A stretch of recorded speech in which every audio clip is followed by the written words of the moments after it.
La recherche clinique, c'est bien sûr une recherche, mais qui a comme caractéristique bien principale de se faire chez l'homme et pour l'homme. Ces objectifs, c'est d'essayer d'apporter les meilleurs éléments de preuve pour étayer nos procédures diagnostiques et thérapeutiques. Et c'est vrai qu'aujourd'hui, contrairement à ce que beaucoup de gens croient, il reste beaucoup d'incertitudes et nous avons besoin de la recherche clinique pour lever ces incertitudes.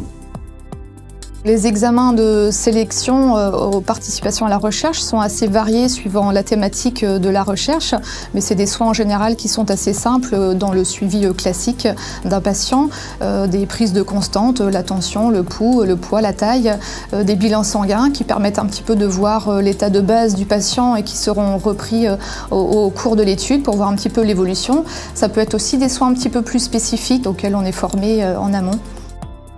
Quand on se lance dans un programme de recherche clinique, il y a un premier temps qui est donc le temps de la présentation de l'étude aux patients, des modalités de participation, des avantages, des inconvénients. Il y a ensuite le temps de la vérification, c'est de pouvoir vérifier donc les nombreux critères de participation à l'étude. Et puis, dans un troisième temps, ce sera le démarrage du traitement de l'étude.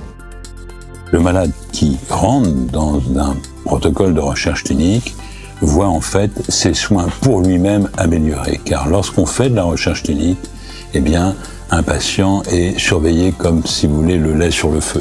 Et bien sûr, les résultats que vont nous donner cette recherche clinique vont améliorer la qualité des soins des patients qui vont venir, c'est-à-dire qui vont profiter des résultats de la recherche clinique qui ont été faits sur les patients. Donc un bénéfice pour le patient lui-même qui participe à la recherche et un bénéfice pour les patients à venir.